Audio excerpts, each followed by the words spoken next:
তো বিলুনিয়া থাকলে তখন কোনখান থেকে কিনস?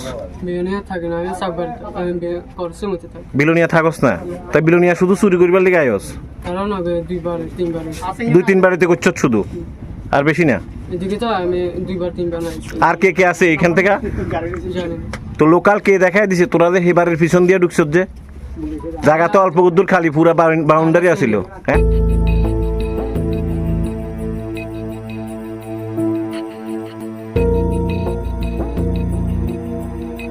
চোরের 10 দিন তো গৃহস্থের একদিন, প্রবাদটি আবারও সত্যি হলো।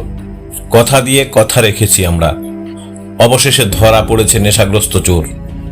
এই সাফল্য শুধু সাফ কথার নয়, এটি সাধারণ মানুষের সতর্কতা, সাহস আর সহযোগিতার জয়। বিলোনিয়া দক্ষিণ ভারতচন্দ্রনগরের সমীর মজুমদারের বাড়িতে কুকুরকে সাক্ষী রেখে গভীর রাতে প্রচুর পরিমাণে রাবার শিট চুরি করে পালিয়েছে দুর্বৃত্তরা। ভেবেছিল রাতের অন্ধকারই হবে তাদের সবচাইতে বড় আশ্রয়, কিন্তু তারা ভুলে গিয়েছিল দেওয়ালেরও কান আছে আর ক্যামেরারও চোখ আছে। সিসিটিভির ফুটেজেই রেখে গিয়েছিল নিজেদের পরিচয়ের সবচাইতে বড় প্রমাণ। ঘটনার পর থেকেই একের পর এক তথ্য তুলে ধরেছে সাফ কথা। চারিদিকে বাউন্ডারি দেওয়া বাড়িতে কিভাবে চুরি হলো, কোন পথে ঢুকলো, কোন পথে বেরোলো, প্রতিটি দিক বিশ্লেষণ করেছি আমরা। খবর প্রকাশের পর পরেই গোপনীয়তা বজায় রেখে গোপন গোপন তথ্য দিচ্ছিল অনেকে। কেউ বললেন চোরকে নাকি মৌমাছির মধু বিক্রি করতে দেখা গেছে, কেউ জানালেন মিষ্টির দোকানে নিশ্চিন্তে টিফিন করছিল চোর, আবার কেউ বললেন চিনি তো চিনি কিন্তু নাম তো জানি না। একটি ছবি হাজার কথা বলে, তাই চোরের ছবি ছড়িয়ে দিয়েছিলাম চারিদিকে। সাফ কথার পর্দায় সেই ছবি দেখেছেন প্রায় 3 লক্ষাধিক মানুষ। মানুষের চোখই হয়ে উঠেছিল আমাদের সবচাইতে বড় অনুসন্ধানকারী অস্ত্র। জাল পেতেছিলাম চারিদিকে। অবশেষে এলো সেই কাঙ্ক্ষিত খবর। বিলোনিয়ার কালীনগর থেকে সাফ কথার এক সক্রিয় সদস্য জানালেন মোটর স্ট্যান্ড এলাকায় নাকি ঘোরাফেরা করছে সন্দেহভাজন চোরেরা। এক মুহূর্ত দেরি করিনি আমরা, তড়িঘড়ি ছুটে গেছিলাম ঘটনাস্থলে। প্রত্যক্ষদর্শী এক অটো শ্রমিক ভাইকে মোটর বাইকে বসিয়ে শুরু করেছি ধাওয়া। কলেজ স্কোয়ার এলাকায় যে গাড়িতে করে পালাচ্ছিল তারা, সেই গাড়ির ভেতর থেকেই একজনকে হাতে নাতে পাকড়াও করতে সক্ষম হই আমরা। বিপদ এলে আপনজনও পর হয়ে যায়। একজন ধরা পড়তেই তার সঙ্গে তাকে ফেলে রেখে মুহূর্তেই পালিয়ে যায়। কথায় আছে চোরের আবার নাকি চোর বন্ধু, বিপদে কেউ কারো নয়।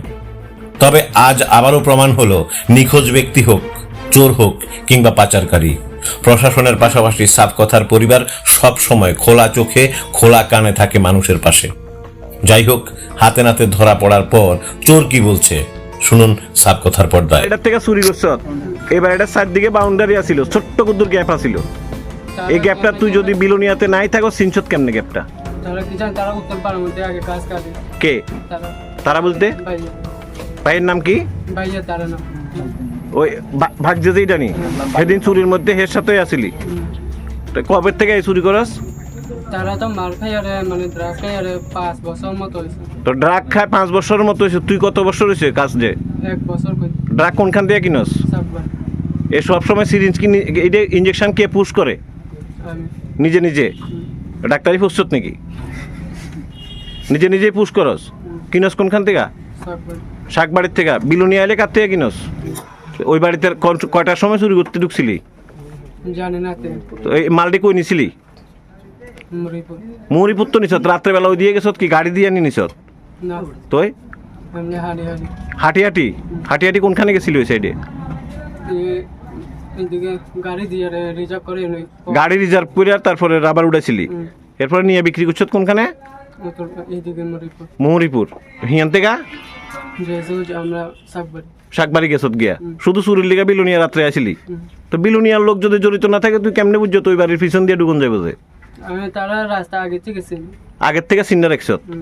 এর আমি তো চিনি না, তারা কইছে এখান থেকে রাস্তা না, চোর কোনো সময় স্বীকার করে না যে আমি জানি, এমনি হেঁটে জানে নাকি এবারের পিছন দিয়ে ঢুকন যায় যে এরকম চুরি করিয়াই চলস। অসম্ভব ভাবে দেখি নেশা করছত, কোমরে হাতের মধ্যে শুধু সিরিঞ্জের ঘাই। কি নেশা, কবে থেকে করছ এই নেশা? 1 বছর হইছে। হ্যাঁ 1 বছর। 1 বছর হয়েছে। বাড়ি কোনখানে কইছ? করছে। আচ্ছা, তুই নেশা কোনখান থেকে কিনস? সাকবাড়ি। শাকবাড়ির থেকে। তো বিলোনিয়া থাকলে তখন কোনখান থেকে কিনস?